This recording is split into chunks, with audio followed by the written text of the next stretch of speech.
Hello, Dr. Ray. Hi, Dr. Ray. How are you? I'm sure I'm going to get really good advice from you. Well, I don't know about that. You're right on track with us. You're right on track. My idea, my theory, my guidance is a bit of a stretch. Everybody make a mistake. Does that comfort you?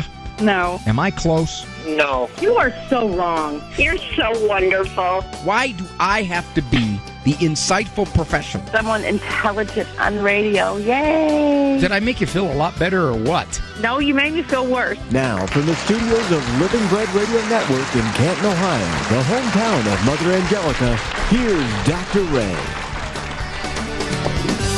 Top 10% graduate of Catholic Radio's School of Media Articulation and Stuff. Well, I mean, you know, good to do it, sorta, kinda. You know what that's called? That's called embolalia. It's filler words. It's crutch words. Like. Big one is That's not even a word. So, I was thinking, well, there is one very high-profile political personality who begins virtually every single answer with well. If he's asked a question, very bright guy, extremely bright, knowledgeable fella, begins it with well. Dr. Ray, why do you pay attention to all this stuff? Because you have to. When you're sitting in therapy and you're listening to someone describe something, the words they use, that's important. You gotta home in, not hone in. See, that misused all the time. Home, as in homing pigeon, homing device. You have to home in on how they talk, on their expression. I know I still do that. I say okay a lot, or I will say, well, you know, in a situation like that, I'll throw in a you know here and there. I just don't want it to become a regular part of my expression. Well, you know, I mean, the number, sorta, kinda, is 877-573-7825. 877-57 equal. If you would like to be part of the program. And you are a crucial part of the program. Without you, there is no program. I suppose I could talk for an hour, but I don't want to. I want to hear from you. Situations in your life, circumstances, people, places, things, stuff of your life. Whether it's a struggle, emotional turmoil. I can't do therapy here, and I'm certainly, have you ever heard? I've never diagnosed anybody on this show. You know that. I'm not going to ever do that. But what I can do is educate, give a few thoughts, ponder options, look at potential ill effects or positive effects, see what we can do just to learn a little bit. It's amazing about this kind of stuff, advice, and that wasn't very articulate, was it? This kind of life stuff advice is that a small change in direction can bring about some pretty dramatic positive changes. I've heard it said if you're aiming for Jupiter and whatever you're aiming with, if you're aiming with a rocket ship, some kind of liftoff satellite, or a golf ball, if you are the smallest fraction off in your calculations, minuscule, infinitely small, you'll miss Jupiter by tens of thousands of miles. So, 877-573-7825 number. Again, I want to just remind the people in the Living Bread Radio area here, the Canton and surrounding turf, good Lord permitting, I'll be at St. Mary's in Akron this Saturday. I'm going to try to get over there to the Queen of Heaven Happy Days, or what they're calling their festival. Fun Days, I think. Yeah, Fun Days. Happy Days, I was thinking of the Fonz and maybe Richie Cunningham be there. But that said, I'm going to be over there, good Lord permitting. 6 o'clock the action starts at St. Mary's in Akron. So if you would like to come, I'd be delighted to have you. The week after, the 26th, heading to Houston. The Dean Martin song, going back to Houston for the Guadalupe Radio Network Summer Speaker Series. It's at the Lone Star Air Museum. And if you go to grnonline.com, you can sign up. all the folks there. Looking forward to that. I always have a great time at GRN. Wonderful people. Anything else? No. I came across, and I would think this is philosophical theorizing, of someone who said two very core instincts in humans is the desire for certainty and belonging. We're social creatures. No way you can get that out of us. Isolation has all kinds of ill effects on our mental, emotional, physical health. And that was a big factor in the COVID lockdowns. Huge factor. We're just now starting to uncover all the effects and that kind of isolation imposed upon a whole society. But certainty, it struck me, then much of what people ask about for their own lives, they want to make a decision that they can be certain is going to work out. A common example is the parent who says, my 20-year-old is uncooperative, completely uncooperative, and I would like to tell him to leave, live his own independent existence if he can't cooperate here. But they want to be certain that there won't be any unseen, untoward effects. They want that certainty. Remember our Lord said, if you're going to follow him, don't keep looking back from the plow. You make a decision and you recognize you can't guarantee how it's going to work out. Many people will say, well, I want to know what the Lord wants me to do. Are you saying that I want to make a decision that's guaranteed by God? I think a lot of times the Lord wants you to make a good decision on the basis of what you know at the time and then find out how it goes. Well, I don't know if I should take that job or not. I don't either. You don't either. You're going to have to make a decision and then see what happens. But see, we don't like living like that. Something in us rebels to that kind of uncertainty. I was recently talking to what sounds like a very lovely mom. She had multiple children, taking in some foster kids. And she took in a 7-year-old. They had already taken in an infant and I think a 1-year-old. So the 7-year-old happened to be a half-sister of the 1-year-old, as I understand it. And her older children were reacting very badly. Did not like this. Felt it was robbing them of their family life. Parents were spending too much time, supposedly, with this foster child. And mom said the foster child is really not a behavior problem, at least at this point. And so she really wanted to know what to do.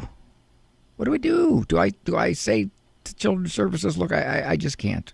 It's causing too much family upheaval. My children are getting resentful and unhappy about this. Or does she say, I'm going to do this and my children are going to have to accept this as a good thing to do, and at some point, hopefully their hearts will soften, but in the meantime, I can't be dictated by what they want. Now, she's got two options there. Both of them are plausible. And I remember saying to her, you want certainty, don't you? And I think that was part of why she asked my opinion. That somehow I would have some special predictive power as to which would be the best direction to go. And I said, I don't know. If that 7-year-old stays with you, it could be within 6 months or a year, your kids have acclimated to her there and have welcomed her with open arms into the family. Or could be they just stay upset and resentful.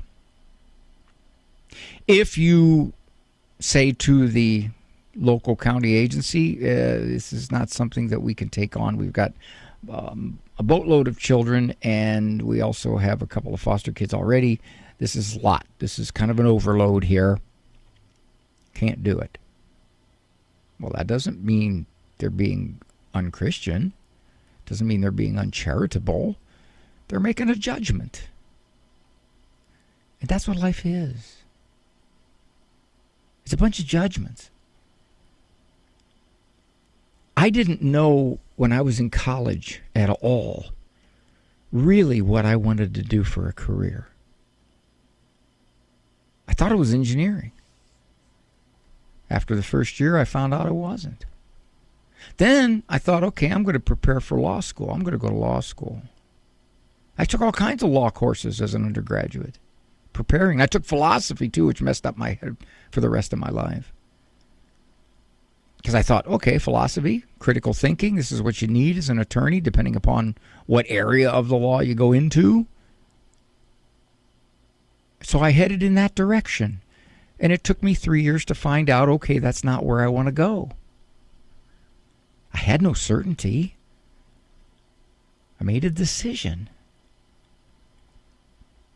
When my wife and I adopted the children, each one was kind of a decision. It's like, okay, one more. And how will it affect the family? How will it affect our family structure?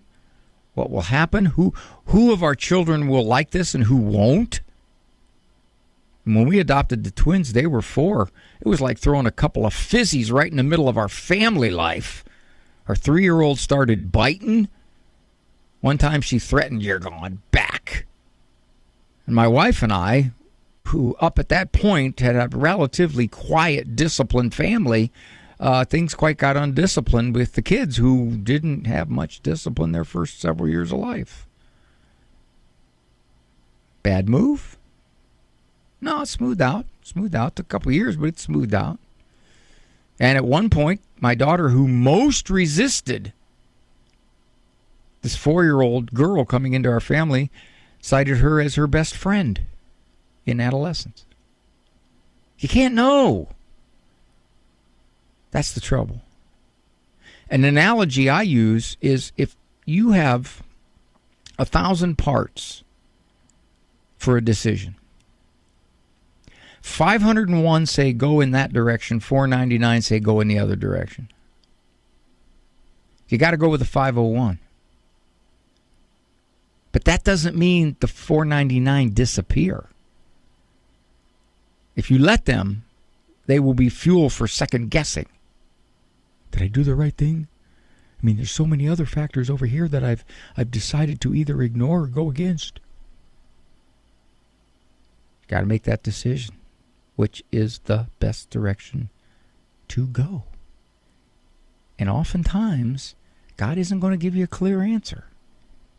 He wants you to act with wisdom, ask for His grace and guidance, and then move ahead. And then you got to see how it unfolds. 877-57 equal is the number to call to get onto the program. Definitely would like to hear from you. Underwritten in part by the following nonprofit. Are you paying high prices with a traditional health insurance company that pays for things that violate your conscience? There's an alternative available. Solidarity HealthShare is a community of faithful individuals and families that never share into immoral medical services, all while saving you money with prices starting as low as $85 per month for singles and $512 for families. Never fund another abortion with your healthcare dollars. Call 844-313-4999 to learn more. Do you own popular index mutual funds or ETFs? If so, you're automatically owned shares of companies that conflict with your moral beliefs. Ave Maria mutual funds are managed to conform to pro-life and pro-family values. Long-term investors can invest in the no-load Ave Maria mutual funds. The experienced professional portfolio managers make decisions based on investment fundamentals and pro-life values. You can learn more about Ave Maria mutual funds today at 866-AVE-MARIA or visit AveMariaFunds.com. Underwritten in part by the following nonprofit. Do you feel as though life is flying past you? Are you desperate for a way to find moments of peace and quiet? Lord, Teach Me to Pray, the free Ignatian prayer series, will open your heart to His voice, to the peace you are seeking and the only love that fulfills the human heart, Jesus. God is calling you to true joy, knowing Jesus personally. Lord, Teach Me to Pray is free. Go to LordTeachMeToPray.com, click on the red box, order the Lord Teach Me to Pray series now. Go to LordTeachMeToPray.com. This program brought to you in part by Ave Maria, Florida, a big kind of small town where golf carts take you everywhere and there's always something fun around the corner.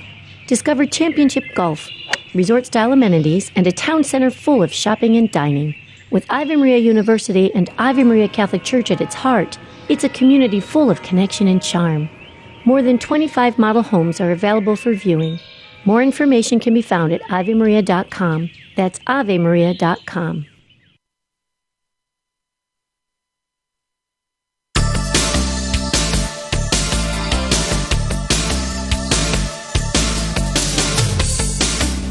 Several years into our marriage, my wife and I mutually decided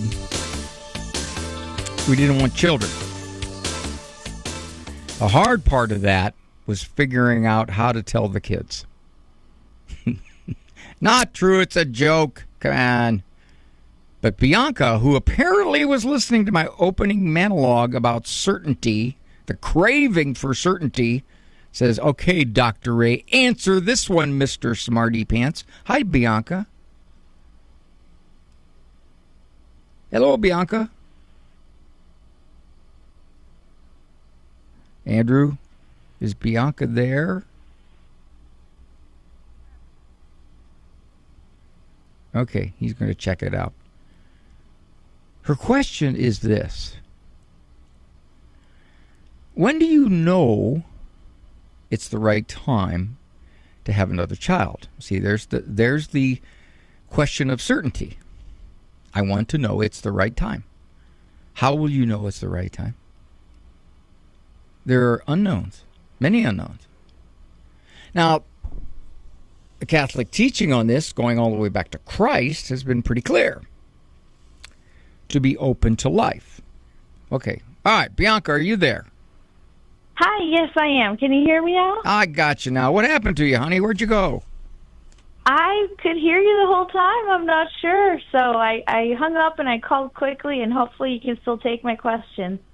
Well, I can, but I probably won't be as smart because I was already geared up to be smart like a minute ago, and some of it faded. All right, well, let's just hope. I'll cross my fingers. Are you a mom of any yet? I am. I have a 1-year-old boy and a 3-year-old boy. Pretty nice, pretty nice. So you do not know what it's like to live with a woman yet, do you? No, I do not know that. Because you have a girl, she's going to tell you by age 2 how wrong you're doing it in everything. You know what? That's what I hear from, or, you know, what I see from some of my friends, as well as stories that I hear from my mother. So I can only imagine, right? Well, right now, I'm going to tell you you know what the society would say. I'm not telling you anything you don't know. But I think everybody around you would say, Bianca, why are you even thinking about having another kid? Come on. You've got 2. They're close together. They're little. What are you doing? Are you getting any of that? I am. And the main thing, the reason why I'm getting that, and even shut down by even, you know, my mother saying, no more kids, Bianca, is because I did have a hard time with postpartum depression with both of my children. And so, you know, family members and friends seeing me go through that, they've said, why would you have another one? And also just the work, you know, the amount of work of 2 toddlers running around and, you know, constantly being needed. And, you know, they ask, why, just wait. And so my question is, well, is it up to me? Should it be up to me? And who else is it up to, my dear? Well, okay, now you got me thinking. Now my follow-up is, with what the church believes when it comes to contraceptives, am I sinning by purposely not trying to have a child yet and waiting? No, not if you're not using artificial contraceptions. The church doesn't say you have to have relations or you're denying a child. No. Matter of fact, natural family planning is very reliable, more reliable even than the pill, in terms of spacing out your pregnancies for good reason. And someone would say, and I think you would have no problem with somebody saying, hey, you got a 3-year-old and 1-year-old here, and you're overloaded, and you had 2 times with postpartum depression. Yeah, that's good reason to delay another child, certainly. But if you would say, well, both times my postpartum depression did not last long, and I quickly became a mother who, with all the work involved, I never could believe how these kids would crawl underneath my heart. Is that safe to say? That is safe to say, on top of the fact that the way I have immersed myself into educating myself and strengthening my faith, it has not happened to where I am now, where I wake up and I wake up before my kids and read the Gospel of Luke, or I'm turning on, this radio instead of regular music. There's all these small decisions that I've been making that I want to add up to the main big decision is being ready when Jesus comes. And part in that is me leading as a mother. And so that's why I think I'm questioning this whole thing is, well, also, if I do go through postpartum again, and let's just say I do, I don't want to live in that fear, because if I live in that fear, then I'm not giving it to God. And then what am I doing? So I kind of go through this whole process of thinking, and I'm led to this questioning myself. Well, a lot of it comes down to the details on postpartum. In other words, how long did it last? How depressed were you? Was it relatively well treated by medication? And you say, yeah, it was about a 3-week thing or a 6-week thing, and yeah, I recovered rather quickly, et cetera, et cetera, et cetera. So that's something to consider. Now, if you say, well, no, I was depressed for 1.5 years, and I barely could take care of my kid. Well, now that's a different ballgame. So I'm not going to ask you those details, only you know that. But if you say, all things considered, I want to be open if God gives me another kid. I want to do that. Well, then you could do that. And you might want to do, Bianca, you might want to send out letters to everybody you know and just say, just to let you know, in your opinion, I'm now being stupid. Okay, maybe you don't have to do that. Okay. Just to let you know, it's none of your stinking business. Yeah. I know you're saying, as I get closer in my faith, I want to be more open to life. And there's some complications here. The church certainly would not ask you to just keep taking in kid after kid after kid after kid after kid, no matter what. You can use natural family planning to make decisions overall. However, if you say, yeah, if I have another kid, it's going to be workload. It's going to be workload. I'll be tired. We had 6 kids under 6. All right? It was nuts. I didn't go home. I would write my wife letters. I'd send her UPS things. Hope everything's going good for you, honey. Anything I can do? Tell the kids I love them. We had 6 under 6. Yeah, it was kind of nuts. My wife, she raised them beautifully, and the most amazing thing was that I watched and said, "But you're doing fine, honey. I just really love the way you're doing it." But in fact, if you decide you want to do that, you can do it. But I think you want the certainty, like my opening monologue was, which is, okay, how do I know how this is going to work out? You don't. You don't. But here's the thing. Here is the thing. You are not totally vulnerable to how it works out. You're there. You can adjust. You can deal with it. You're a smart woman. You can make changes. You can figure it out. You can change the way you think. You can change the way you act. You can become more efficient. You can do all kinds of things. It's not a matter of automatically, if I have a 3rd kid, I'm going to be overloaded. It's not that. The only thing that's automatic is everybody else is going to give you grief. That's what's automatic. And you can just look at them and say, boy, I think 3's a good start. Yeah, that'll mess them up. God bless you, Bianca. What a delightful call.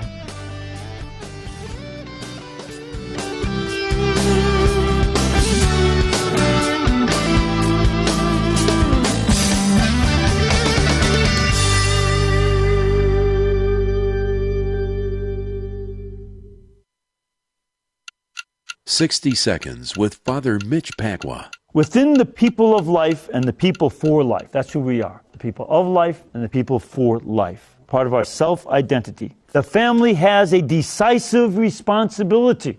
This responsibility flows from its very nature as a community of life and love, founded upon marriage, and from its mission to guard, reveal, and communicate love. The family and marriage has a mission to guard love, to protect it from false forms of love, from false uses of people, using people and abusing them. It also is to reveal love and communicate love. This is part of the family's and marriage's purpose. You reveal love to the world.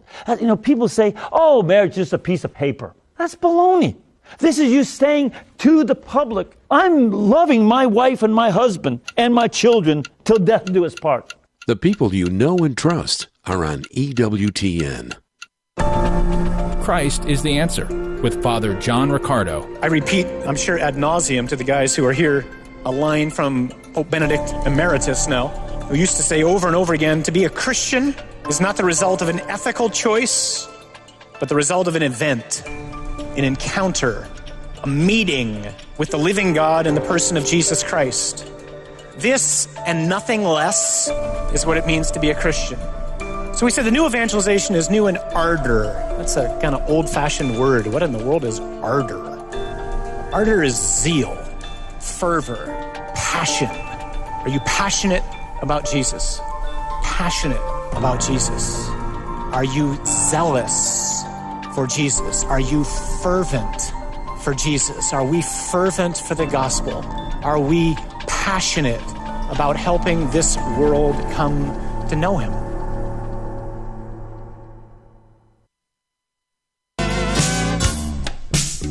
Giving you remedial psychological education. An old-fashioned dad trapped in an aging psychologist's body.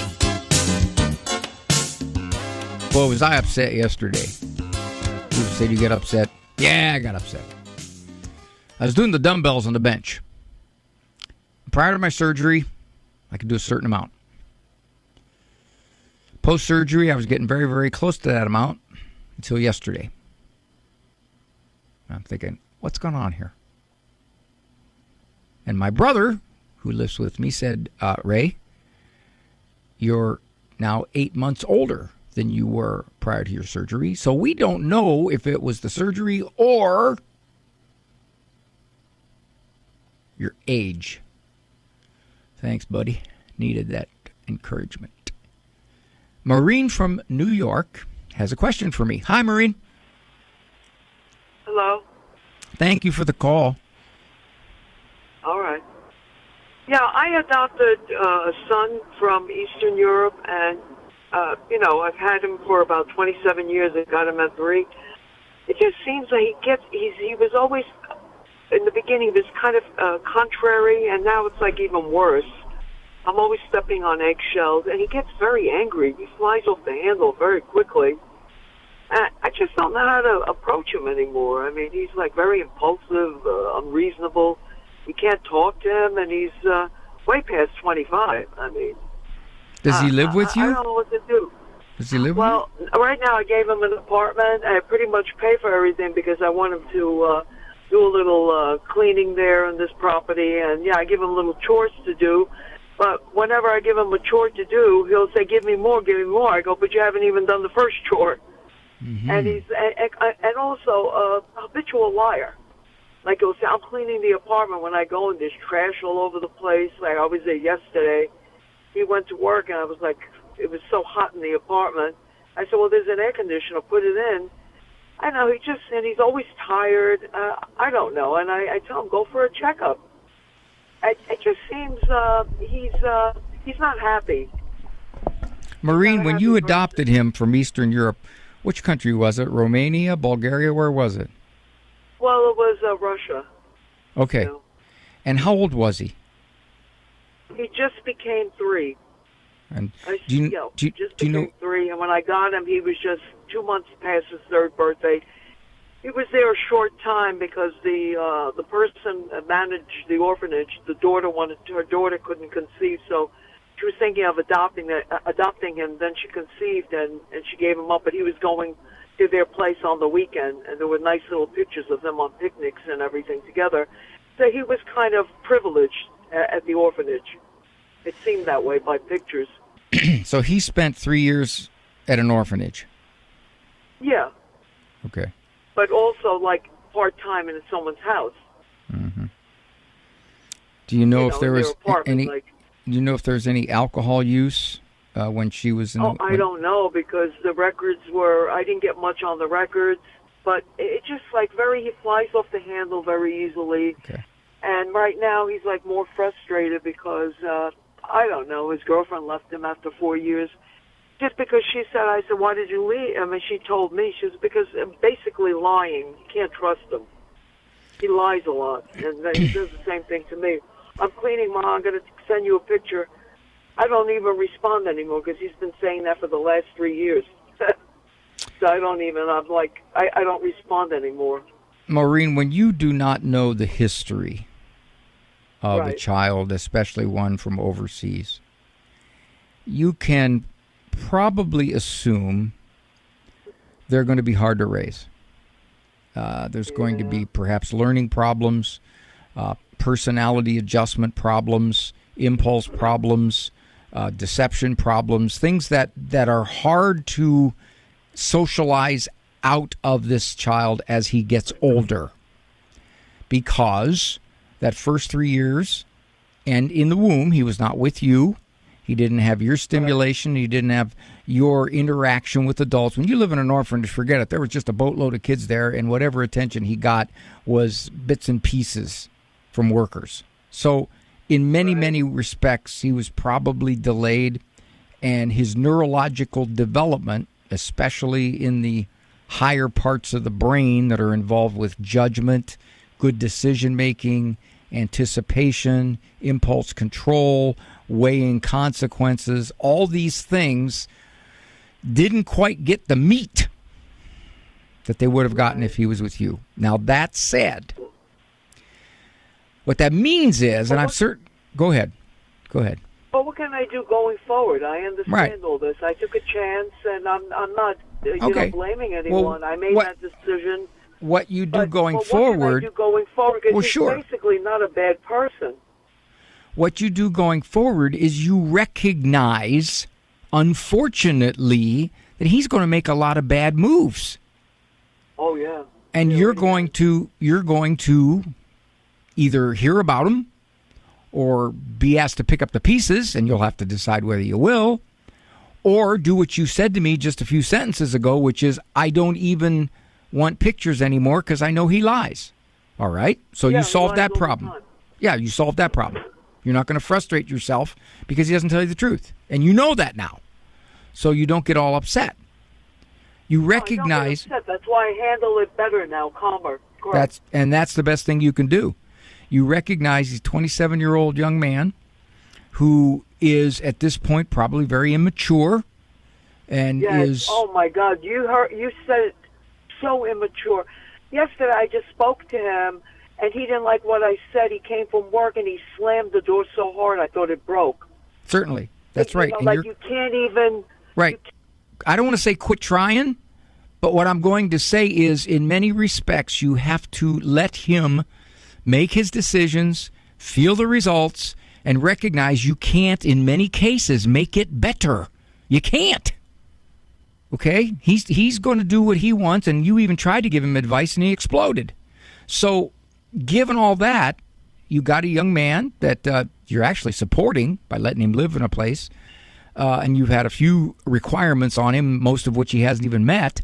So, given all that, you recognize and you say, okay, this is how his brain works. This is his personality. So, in fact, he's going to make life really tough for himself. He is. Now, I'll pick up whatever pieces I wish to pick up. Other pieces I'm not going to. I'm going to let him experience the results of his actions. But the days of you trying to fix it and make it all better, you're just going to get frustrated. See that. My plans are changing. My long-term plans have changed. They're slowly changing, correct? Sure. Because you realize he's not going to cooperate. Is there anything I can do in terms of, like, what kind of therapy would you recommend if he's willing to do that at one point? Like, Do you think he needs a psychiatrist? Do you think he needs a psychologist? At this point, I don't know.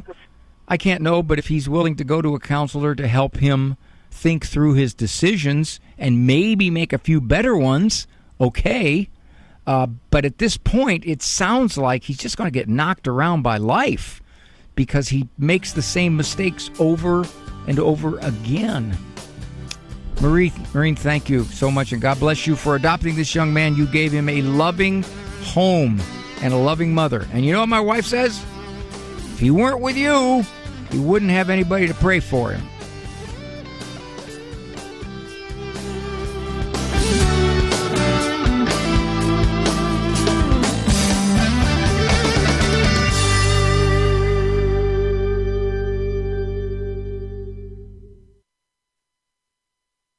The following program is brought to you in part by MyCatholicWill.com. Surveys show that more than half of Americans do not have a will. At MyCatholicWill.com, it takes as little as 15 minutes to write your will and secure a legacy of faith. MyCatholicWill.com is the exclusive online destination for creating a Catholic will. The process of writing a will is simple and now more accessible than ever. MyCatholicWill.com, a legacy of faith for those you love. When we speak of blessing in prayer, what exactly do we mean? The Catholic Catechism defines blessing as a basic movement of Christian prayer, an encounter between God and man. God's gift and man's acceptance of that gift are united in dialogue with each other. God blesses, and the human heart can respond to bless the one who is the source of every blessing. The Catechism states that two fundamental forms express this movement. Human prayer ascends in the Holy Spirit through Christ to the Father, and it implores the grace of the Holy Spirit, which descends through Christ from the Father. Adoration, says the Catechism, is man's first attitude, acknowledging that he is a creature before his Creator. It exalts the God who made us and the almighty power of the Savior who sets us free from evil. It is the homage of the Spirit to the King of Glory. This is Peggy Stanton, and this has been the Order of Malta's Minute with the Catechism. The wisdom of Mother Angelica. Have you ever been so grief-stricken and so heart-sick that you can't see God? You can't see God in the tragedy. You can't see God in that cross. You can't see God in that sick. Why? You're enveloped in that grief. You're enveloped in fear. And God is out the window. You don't see Him standing right next to you. EWTN. Live truth. Live Catholic.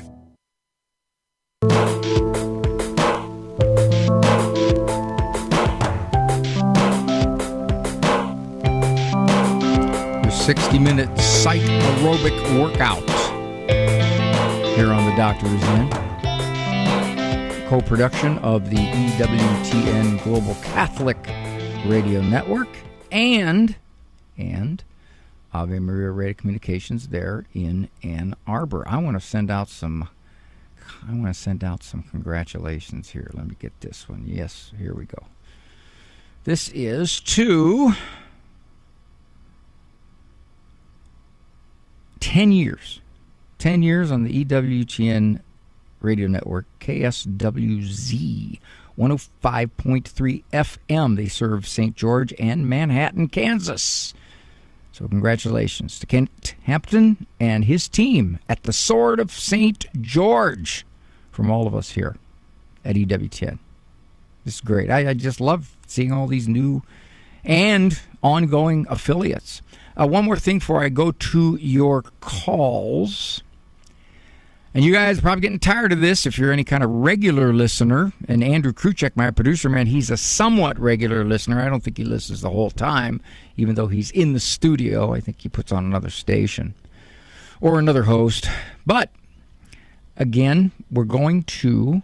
All right, let me be a little more vague. Living Right with Dr. Ray, the TV show, God willing, will be in Buffalo, New York for tapings. August 19th and 20th. We did that about 6 years ago. Wonderful, wonderful experience. Going back again. Buffalo people they fill up the audience. And it's partly selfish because the bigger the audience, the more fun the show, the more action on the show, And the folks, I already got bits set up for you. So, given all that, want to invite you. You can come to 1 show, 2 shows, 3 shows, 4 shows. You can stay and get fed in between, or you can stay and eat and then leave. I know some of you do that. Shows are 5 and 7:15 on August 19th and August 20th. WNED Studios. You don't have to remember all that. All you do is just go to thestationofthecross.com. One big long word. Their homepage, and you can sign up for as many shows as you'd like. Father Larry Richards will be there the 19th, the whole time. Both shows, he's going to be there. He has a segment, Living the Faith, that we've had on the show for 14 years, Father Larry and I. But now he's going to be there live. So we're going to figure out a way to work him into the program. And I'm already noticing that some of the shows on Tuesday are increasing rapidly in audience numbers. So thank you very much on that. Tim is calling from Vancouver, Washington. Hello, Tim. Hey, good morning. How are you doing? Well, sir, looking behind me, and I don't see anything coming up on the outside lane. Nice. So I've got a granddaughter who likes to read during dinner. Her parents have always allowed it, and it drives me crazy. Like when she comes over to our house, she always brings a book, and she opens up the book and starts reading during dinner, and my wife says, don't alienate her, just let it go. But it just drives me crazy that she's sitting there reading a book instead of conversing with the family and taking part in the dinner conversations. And I just need to know what you think I should do. What does she do the rest of the time that it's not dinner? She's reading a book or watching TV. How old is she? Watching shows. She's 13. 13. So what she's saying is, I really don't want to be here. It's boring, and I'm going to find something to keep me occupied until I can go. Sounds about right, yeah. Why does she come anyway?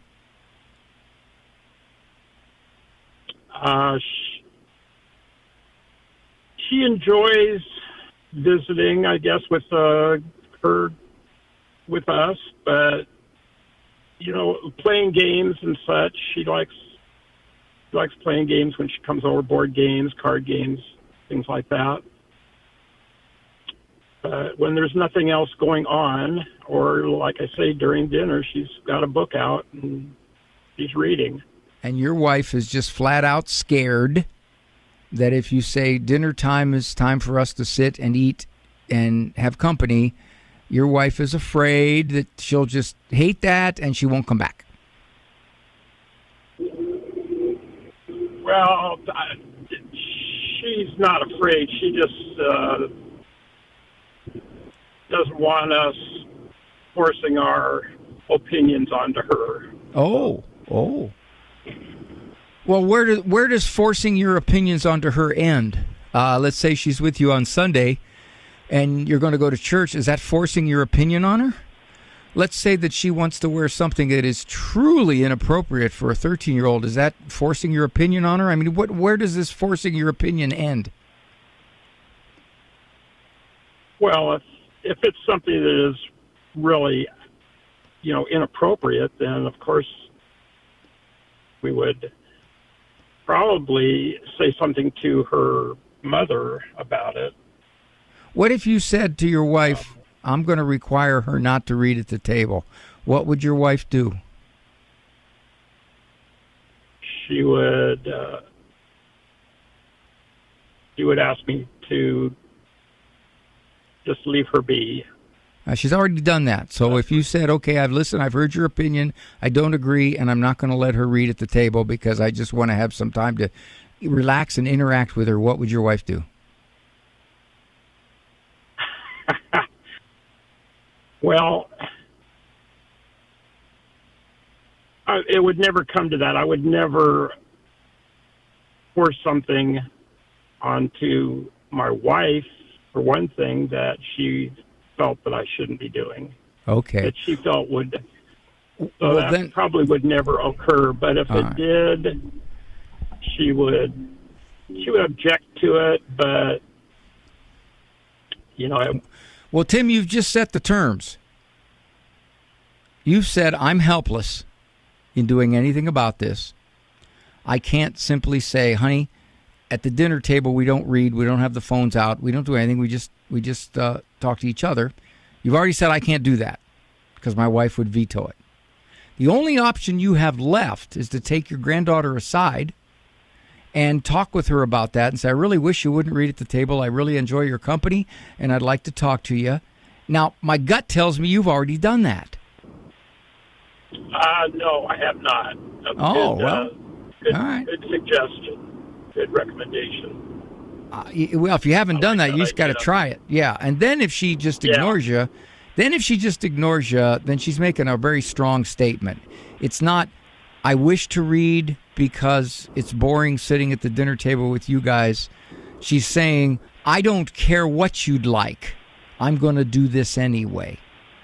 Now, maybe you could tell your wife, I'm going to speak with her about this, and hopefully she'll say, okay, Grandpa, I'll do that. That's a nice thing. I can do that, Grandpa. And you tell her thank you. You give her a kiss and everything.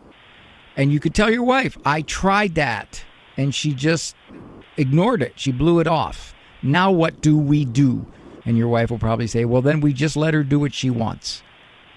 That's correct. Yeah, and you're going to have to live with it, Tim, because if you're telling me that as long as your wife says no, you're not going to say, well, honey, you can't read at the table here. You're not going to say that. Then you have to count on your granddaughter being reasonable and saying, if that's what Grandpa wants, I can do that for the 12 minutes I'm sitting at the table. There's your options, my friend. You don't have a whole lot of them. Got it. But good luck. Let me know. Thank you so much. Let me know how it goes. I'd be interested in hearing about your granddaughter's response. All right, my friend. God bless you. This is Dr. A taking a break. Do you own popular index mutual funds or ETFs?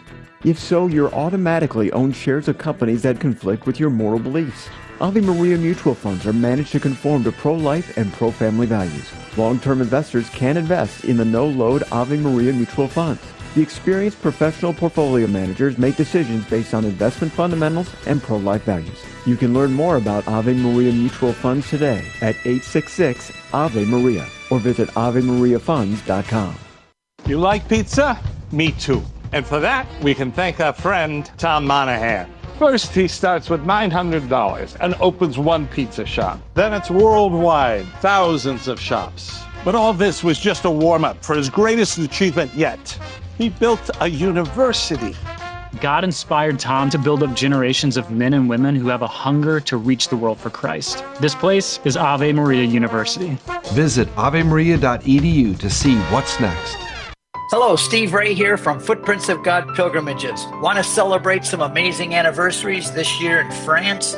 We'll visit Normandy Beach to celebrate our heroic military for the 80th anniversary of D-Day. Also, the 100th anniversary of the canonization of St. Therese of Lisieux. Join us this October for our Saints and Shrines of France and a visit to the newly renovated Notre Dame Cathedral. Find the Ave Maria Radio travel tab at avemariaradio.net. We are the pro-life generation, passionate about building the culture of life in our healthcare and in our nation. But not all healthcare options are equally pro-life, and some provide morally objectionable procedures. CMF Curo is different. CMF Curo is a pro-life Catholic healthcare ministry providing a pathway for its members to build the culture of life in their healthcare choices, not destroy it. Learn more about CMF Curo at mycatholichealthcare.com. That's mycatholichealthcare.com.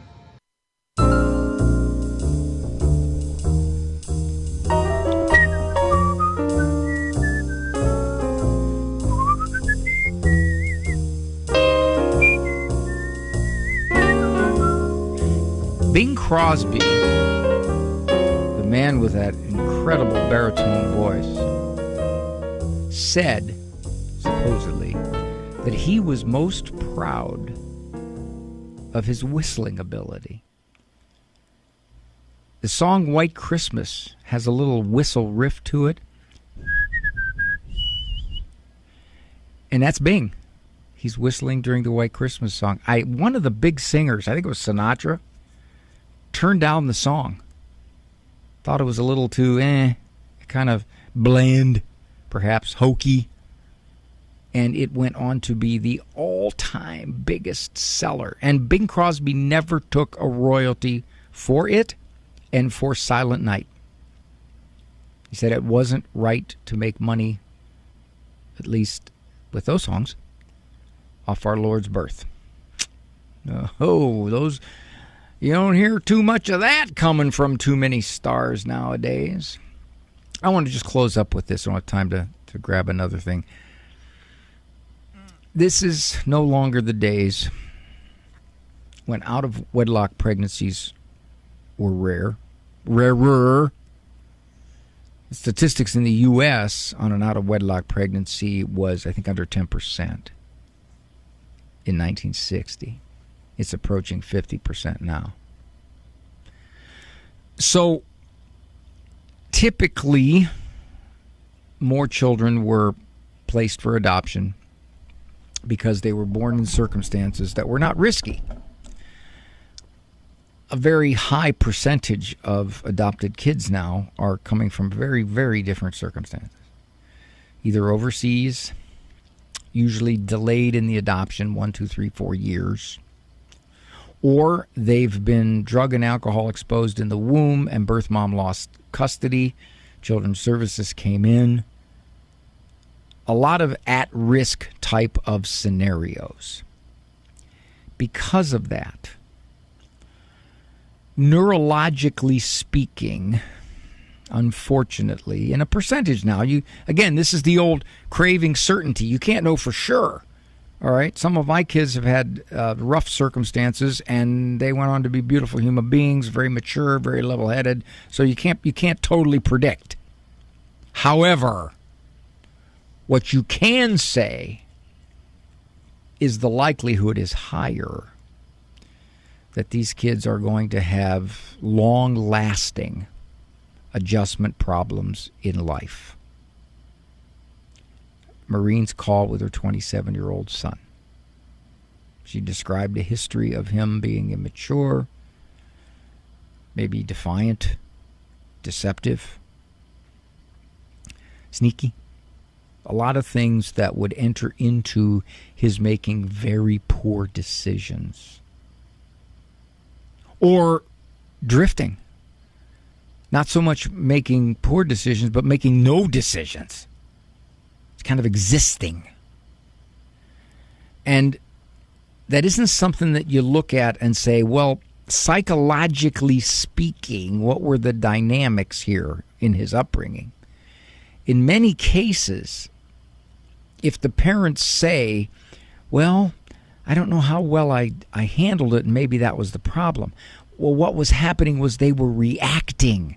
They didn't cause it. They were reacting to the behaviors, the thinking, the immaturity, the learning problems, whatever it was that neurologically didn't get a good, solid jump start. There's the difference. Now, I certainly am not saying you do not adopt, not at all. But what I am saying is that sometimes, as in Marine's case, she slowly, if you listen to between the lines of what she was saying, she very slowly came to the realization that she couldn't influence him like she had thought she could or hoped she could. And that in many cases she had to stand sort of by and watch him lose his girlfriend of 4 years because he lied too much. And he didn't recognize that he was going to lose her if he lied. And there was nothing she was going to do to convince him, don't lie. It's a reality, unfortunately, in some cases. A lot of research is coming out. Those first 3 years, neurologically speaking, that womb environment, very important for the thickening up of the brain parts that are involved in mature thinking, anticipation of consequences, self-control, impulse control, seeing ahead, judgment. What did you think was going to happen if you did that? kind of judgment. So, anyway, enough of that. I got to go. I want to thank Andrew Kruchek for his board operating and call screaming over there in Ann Arbor. And I want to thank you for keeping me company. I appreciate it so very much. Tomorrow, Look Back Friday. And I hope to see you in Buffalo. That'd be really, really cool. Walk with God. For information on Dr. Ray's presentations, books, and CDs, visit drray.com and follow him on Facebook and Instagram. The Doctor Is In is a co-production of Ave Maria Radio and EWTN Radio and carried across the EWTN Global Catholic Radio Network.